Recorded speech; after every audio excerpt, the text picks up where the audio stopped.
Chapter 29. Right Thinking and Personality. Whatever crushes individuality is despotism, by whatever name it may be called. John Stuart Mill, on Liberty. Right thinking fits for complete living by developing the power to appreciate the beautiful in nature and art, power to think the true and to will the good, power to live the life of thought and faith, and hope and love.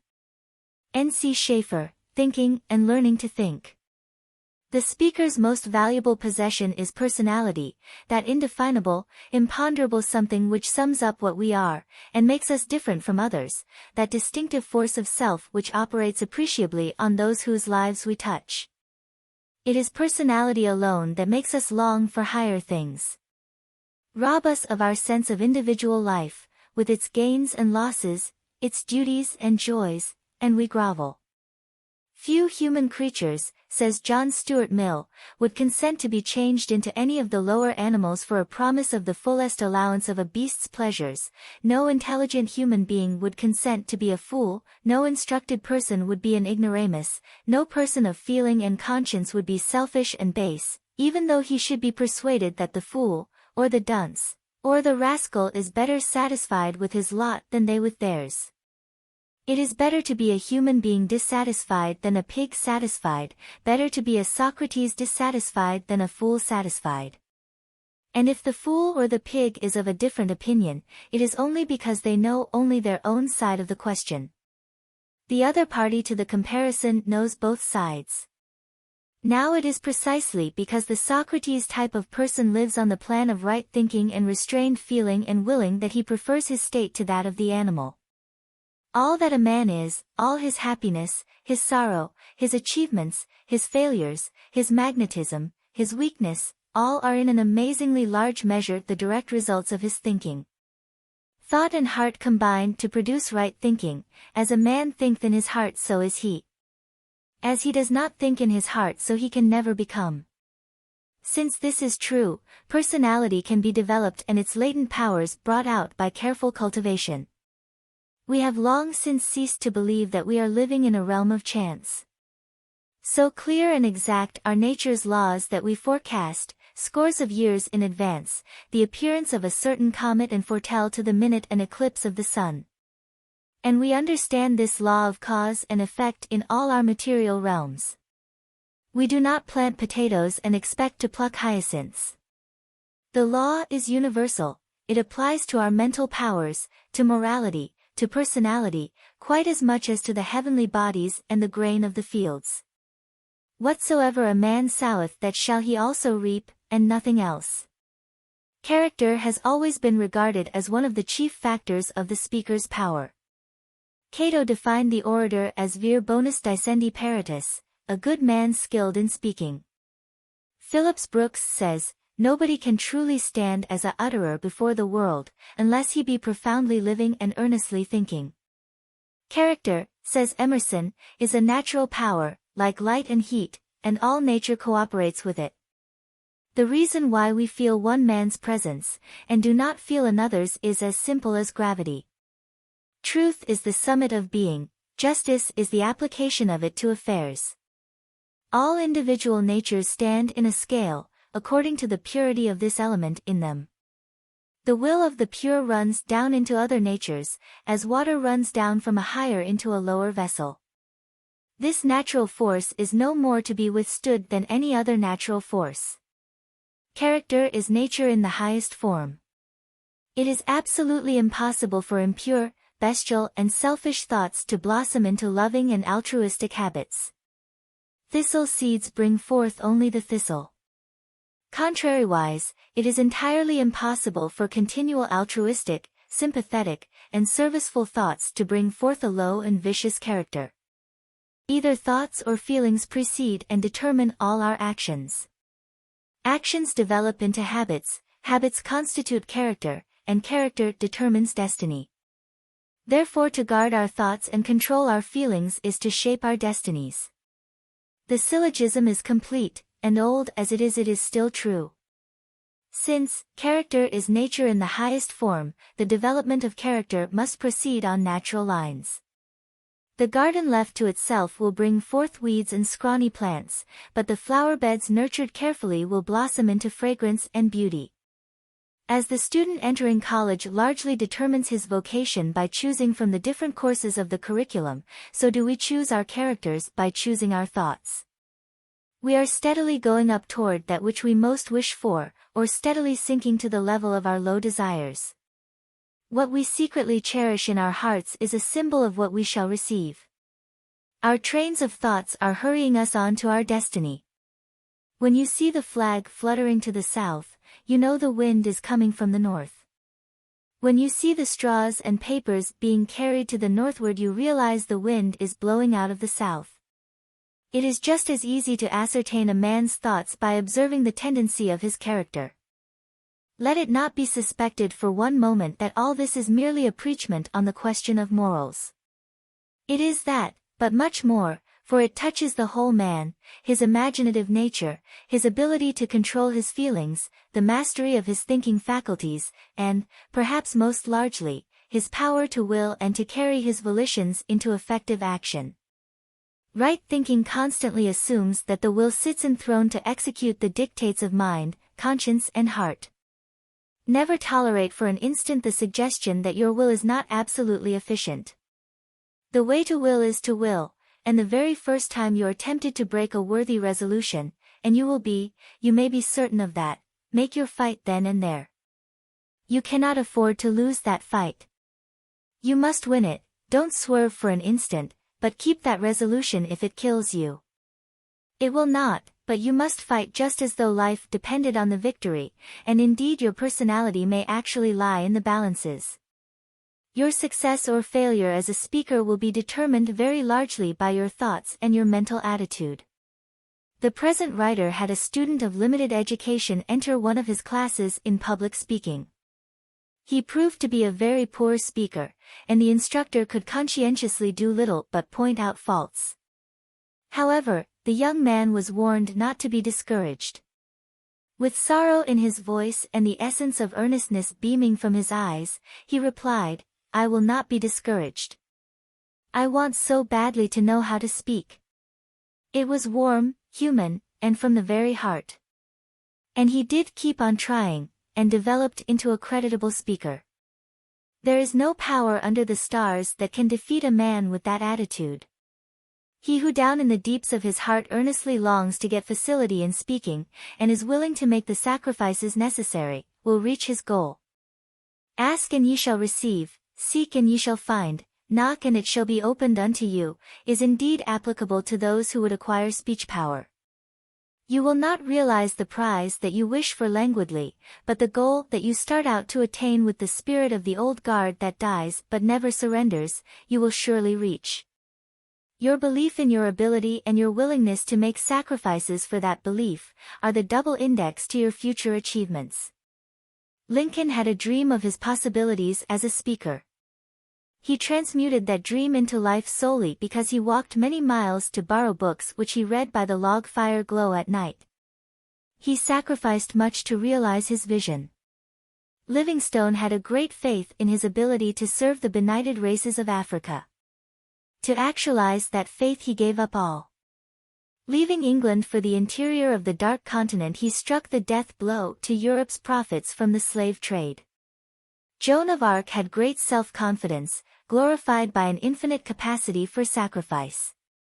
She drove the English beyond the Loire, and stood beside Charles while he was crowned.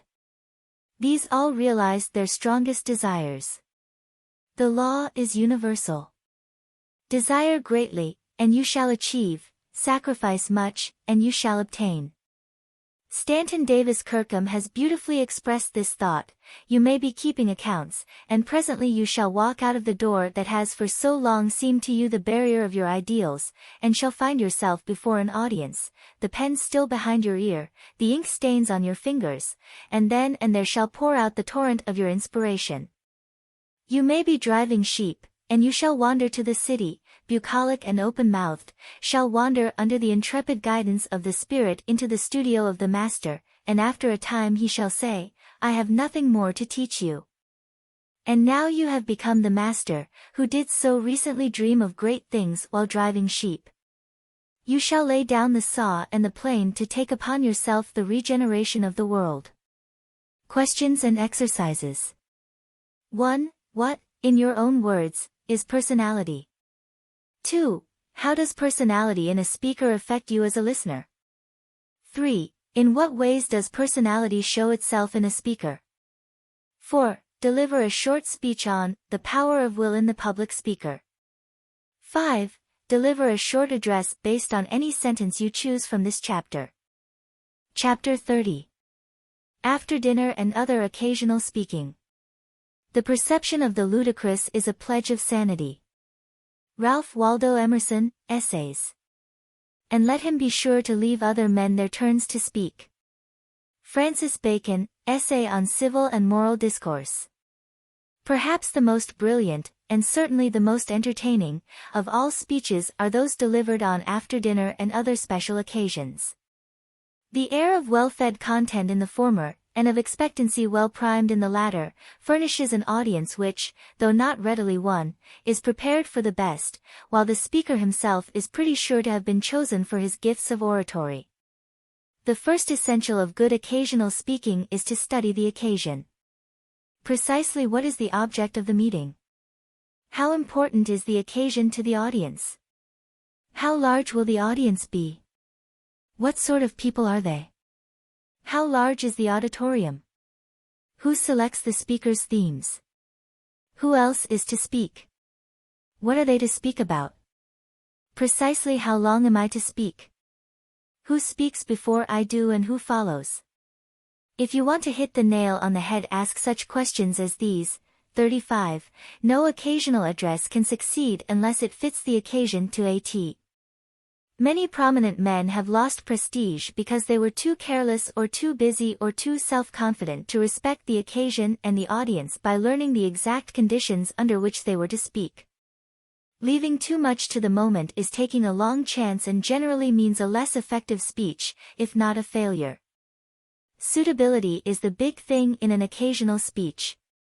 When Mark Twain addressed the Army of the Tennessee in reunion at Chicago, in 1877, he responded to the toast, "The Babies." Two things in that after-dinner speech are remarkable: the bright introduction, by which he subtly claimed the interest of all, and the humorous use of military terms throughout, "Mr. Chairman and Gentlemen, the babies." Now, that's something like. We haven't all had the good fortune to be ladies, we have not all been generals, or poets, or statesmen, but when the toast works down to the babies, we stand on common ground, for we've all been babies. It is a shame that for 1,000 years the world's banquets have utterly ignored the baby, as if he didn't amount to anything. If you, gentlemen, will stop and think a minute, if you will go back 50 or 100 years, to your early married life, and recontemplate your first baby, you will remember that he amounted to a good deal, and even something over. As a vessel is known by the sound, whether it be cracked or not, said Demosthenes, so men are proved by their speeches whether they be wise or foolish. Surely the occasional address furnishes a severe test of a speaker's wisdom. To be trivial on a serious occasion, to be funereal at a banquet, to be long-winded ever, these are the marks of nonsense. Some imprudent souls seem to select the most friendly of after-dinner occasions for the explosion of a bombshell of dispute. Around the dinner table it is the custom of even political enemies to bury their hatchets anywhere rather than in some convenient skull. It is the height of bad taste to raise questions that in hours consecrated to goodwill can only irritate. Occasional speeches offer good chances for humor, particularly the funny story, for humor with a genuine point is not trivial. But do not spin a whole skein of humorous yarns with no more connection than the inane and threadbare, and that reminds me. An anecdote without bearing may be funny, but one less funny that fits theme and occasion is far preferable. There is no way, short of sheer power of speech, that so surely leads to the heart of an audience as rich, appropriate humor. The scattered diners in a great banqueting hall, the after-dinner lethargy, the anxiety over approaching last train time, the overfull list of overfull speakers, all throw out a challenge to the speaker to do his best to win an interested hearing. And when success does come, it is usually due to a happy mixture of seriousness and humor, for humor alone rarely scores so heavily as the two combined, while the utterly grave speech never does on such occasions.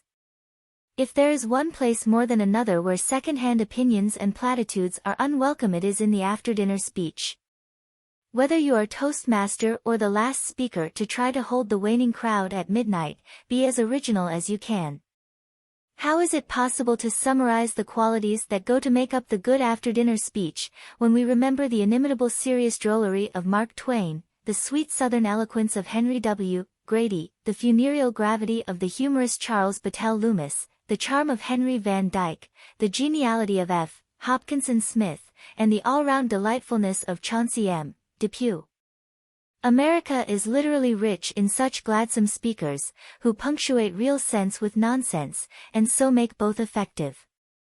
Commemorative occasions, unveilings, commencements, dedications, eulogies, and all the train of special public gatherings, offer rare opportunities for the display of tact and good sense in handling occasion, theme, and audience. When to be dignified and when colloquial, when to soar and when to ramble arm in arm with your hearers, when to flame and when to soothe, when to instruct and when to amuse, in a word, the whole matter of appropriateness must constantly be in mind lest you write your speech on water. Finally, remember the beatitude, "Blessed is the man that mocketh short speeches, for he shall be invited to speak again." Selections for study. Last Days of the Confederacy, extract. The Rapidan suggests another scene to which allusion has often been made since the war, but which, as illustrative also of the spirit of both armies, I may be permitted to recall in this connection. In the mellow twilight of an April day, the two armies were holding their dress parades on the opposite hills bordering the river. At the close of the parade, a magnificent brass band of the Union Army played with great spirit the patriotic airs, "Hail Columbia," and "Yankee Doodle." Whereupon the Federal troops responded with a patriotic shout. The same band then played the soul-stirring strains of "Dixie," to which a mighty response came from 10,000 Southern troops. A few moments later, when the stars had come out as witnesses and when all nature was in harmony, there came from the same band the old melody, "Home, Sweet Home." As its familiar and pathetic notes rolled over the water and thrilled through the spirits of the soldiers, the hills reverberated with a thundering response from the united voices of both armies. What was there in this old music, to so touch the chords of sympathy, so thrill the spirits and cause the frames of brave men to tremble with emotion? It was the thought of home. To thousands, doubtless, it was the thought of that eternal home to which the next battle might be the gateway.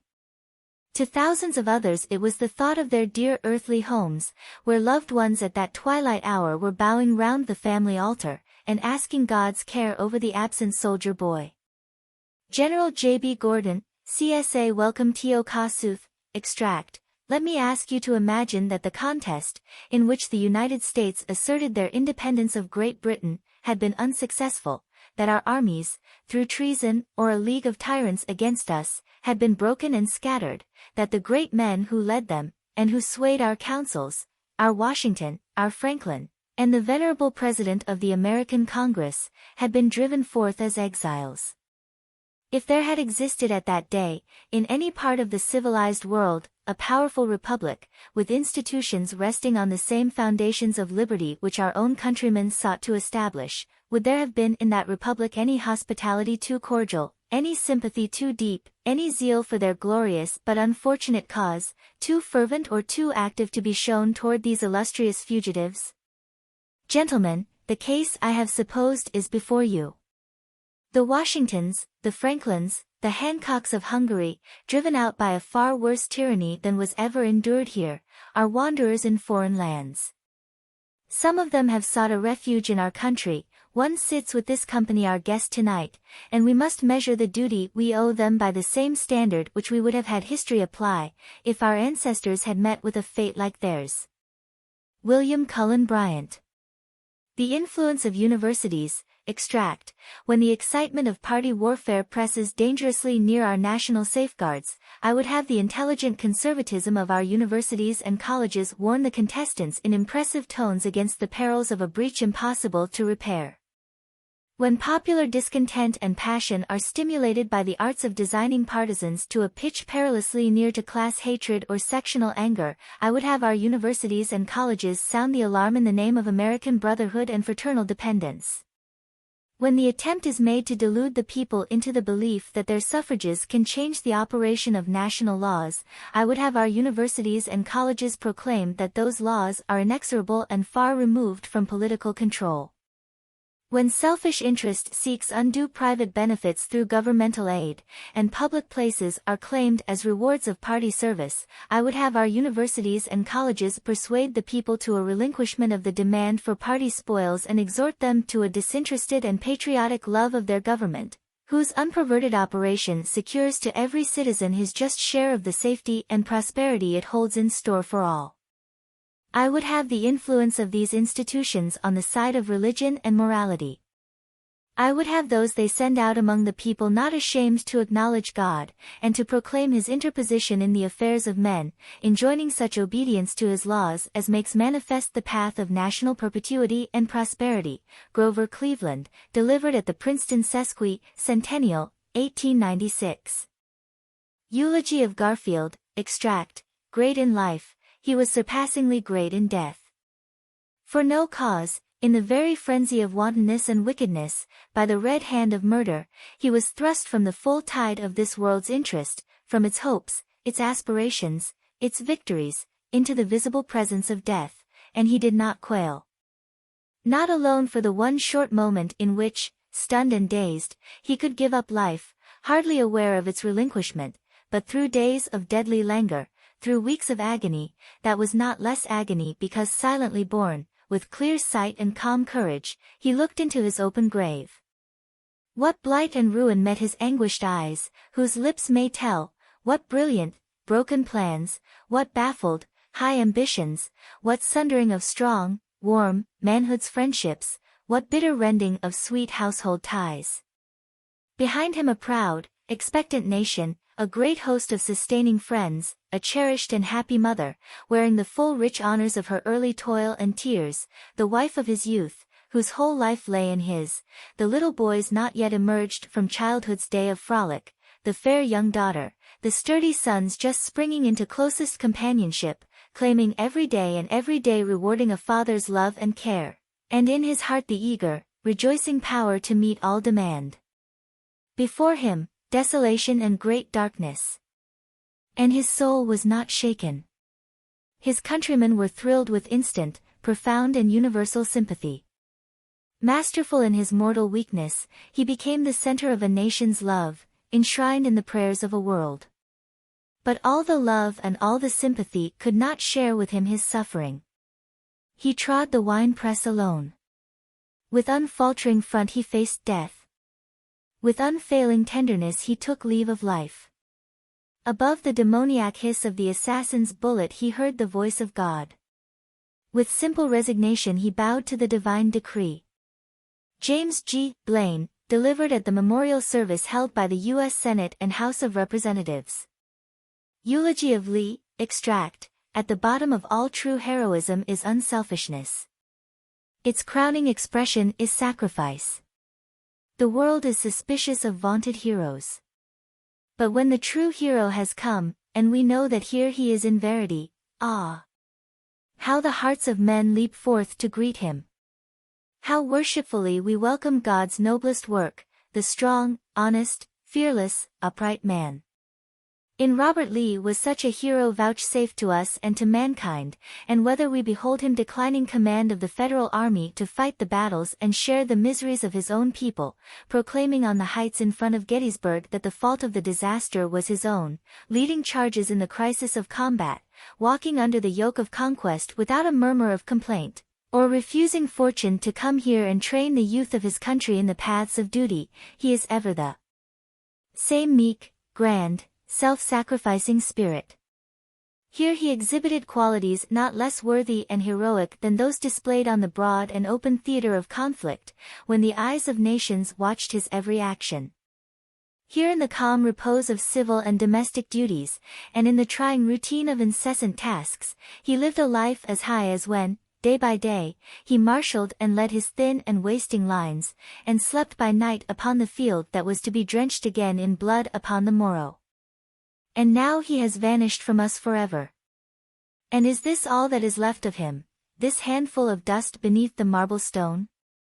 No. The ages answer as they rise from the gulfs of time, where lie the wrecks of kingdoms and estates, holding up in their hands as their only trophies, the names of those who have wrought for man in the love and fear of God, and in love, unfearing for their fellow men. No.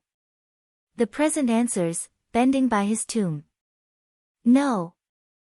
The future answers as the breath of the morning fans its radiant brow, and its soul drinks in sweet inspirations from the lovely life of Lee. No. Methinks the very heavens echo, as melt into their depths the words of reverent love that voice the hearts of men to the tingling stars.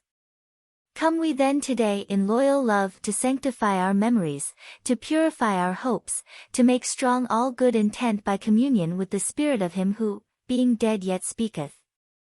Come, child, in thy spotless innocence, come, woman, in thy purity, come, youth, in thy prime, come, manhood, in thy strength, come, age, in thy ripe wisdom, come, citizen, come, soldier, let us strew the roses and lilies of June around his tomb, for he, like them, exhaled in his life nature's beneficence, and the grave has consecrated that life and given it to us all. Let us crown his tomb with the oak, the emblem of his strength, and with the laurel the emblem of his glory, and let these guns, whose voices he knew of old, awake the echoes of the mountains, that nature herself may join in his solemn requiem. Come, for here he rests, and on this green bank, by this fair stream, we set today a votive stone, that memory may his deeds redeem. When, like our sires, our sons are gone. John Warwick Daniel, on the unveiling of Lee's statue at Washington and Lee University, Lexington, Virginia, 1883. Questions and exercises 1. Why should humor find a place in after-dinner speaking? 2. Briefly give your impressions of any notable after-dinner address that you have heard. 3. Briefly outline an imaginary occasion of any sort and give 3 subjects appropriate for addresses. 4. Deliver one such address, not to exceed 10 minutes in length. 5. What proportion of emotional ideas do you find in the extracts given in this chapter?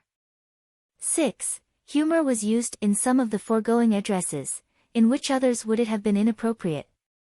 7. Prepare and deliver an after-dinner speech suited to one of the following occasions, and be sure to use humor: a lodge banquet, a political party dinner, a church men's club dinner, a civic association banquet, a banquet in honor of a celebrity, a woman's club annual dinner, a business men's association dinner, a manufacturer's club dinner, an alumni banquet, an old home week barbecue.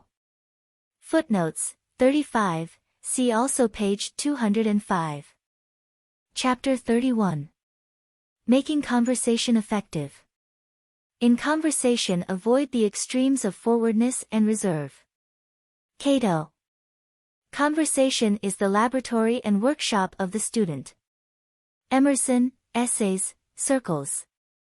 The father of W. E. Gladstone considered conversation to be both an art and an accomplishment.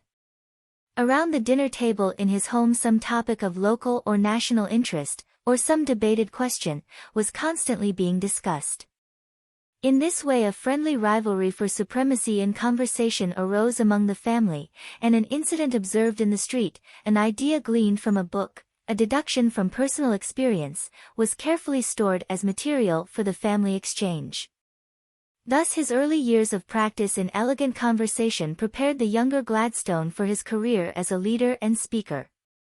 There is a sense in which the ability to converse effectively is efficient public speaking, for our conversation is often heard by many, and occasionally decisions of great moment hinge upon the tone and quality of what we say in private. Indeed, conversation in the aggregate probably wields more power than press and platform combined.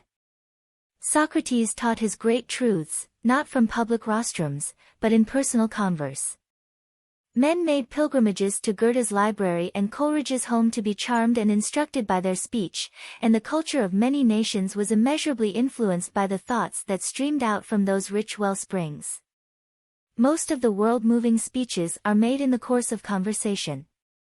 Conferences of diplomats, business-getting arguments, decisions by boards of directors, considerations of corporate policy, all of which influence the political, mercantile and economic maps of the world, are usually the results of careful though informal conversation, and the man whose opinions weigh in such crises is he who has first carefully pondered the words of both antagonist and protagonist. However important it may be to attain self-control in light social converse, or about the family table, it is undeniably vital to have oneself perfectly in hand while taking part in a momentous conference. Then the hints that we have given on poise, alertness, precision of word, clearness of statement, and force of utterance, with respect to public speech, are equally applicable to conversation. The form of nervous egotism, for it is both, that suddenly ends in flusters just when the vital words need to be uttered, is the sign of coming defeat, for a conversation is often a contest. If you feel this tendency embarrassing you, be sure to listen to Holmes's advice, and when you stick on conversational burrs, don't strew your pathway with those dreadful URS. Here bring your will into action, for your trouble is a wandering attention. You must force your mind to persist along the chosen line of conversation and resolutely refuse to be diverted by any subject or happening that may unexpectedly pop up to distract you. To fail here is to lose effectiveness utterly. Concentration is the keynote of conversational charm and efficiency. The haphazard habit of expression that uses birdshot when a bullet is needed ensures missing the game, for diplomacy of all sorts rests upon the precise application of precise words, particularly, if one may paraphrase Talleyrand, in those crises when language is no longer used to conceal thought. We may frequently gain new light on old subjects by looking at word derivations. Conversation signifies in the original a turnabout exchange of ideas, yet most people seem to regard it as a monologue. Bronson Alcott used to say that many could argue, but few converse. The first thing to remember in conversation, then, is that listening, respectful, sympathetic, alert listening, is not only due to our fellow converser but due to ourselves. Many a reply loses its point because the speaker is so much interested in what he is about to say that it is really no reply at all but merely an irritating and humiliating irrelevancy. Self-expression is exhilarating. This explains the eternal impulse to decorate totem poles and paint pictures, write poetry and expound philosophy. One of the chief delights of conversation is the opportunity it affords for self-expression. A good conversationalist who monopolizes all the conversation will be voted a bore because he denies others the enjoyment of self-expression, while a mediocre talker who listens interestedly may be considered a good conversationalist because he permits his companions to please themselves through self-expression. They are praised who please, they please who listen well. The first step in remedying habits of confusion in manner, awkward bearing, vagueness in thought, and lack of precision in utterance, is to recognize your faults. If you are serenely unconscious of them, no one, least of all yourself, can help you. But once diagnose your own weaknesses, and you can overcome them by doing 4 things. 1. Will to overcome them, and keep on willing. 2. Hold yourself in hand by assuring yourself that you know precisely what you ought to say. If you cannot do that, be quiet until you are clear on this vital point. 3. Having thus assured yourself, cast out the fear of those who listen to you. They are only human and will respect your words if you really have something to say and say it briefly, simply, and clearly. 4. Have the courage to study the English language until you are master of at least its simpler forms. Conversational hints: choose some subject that will prove of general interest to the whole group. Do not explain the mechanism of a gas engine at an afternoon tea or the culture of hollyhocks at a stag party.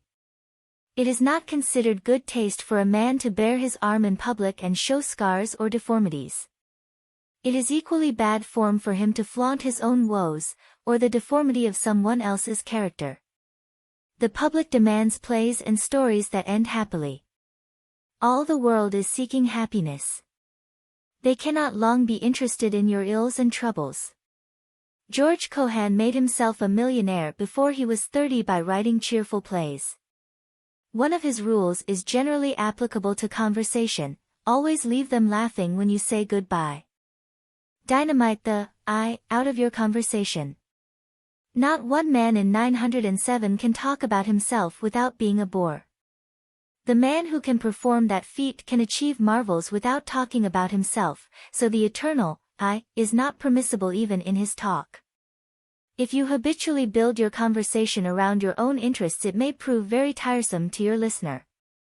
He may be thinking of bird dogs or dry fly fishing while you are discussing the fourth dimension, or the merits of a cucumber lotion. The charming conversationalist is prepared to talk in terms of his listener's interest. If his listener spends his spare time investigating Guernsey cattle or agitating social reforms, the discriminating conversationalist shapes his remarks accordingly.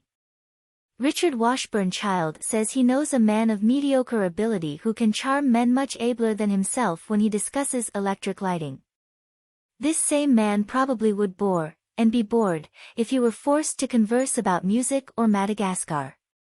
Avoid platitudes and hackneyed phrases.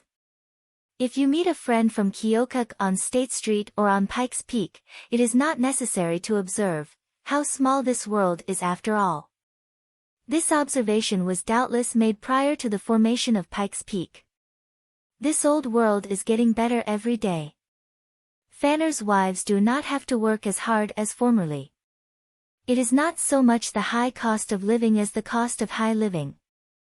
Such observations as these excite about the same degree of admiration as is drawn out by the appearance of a 1903 model touring car.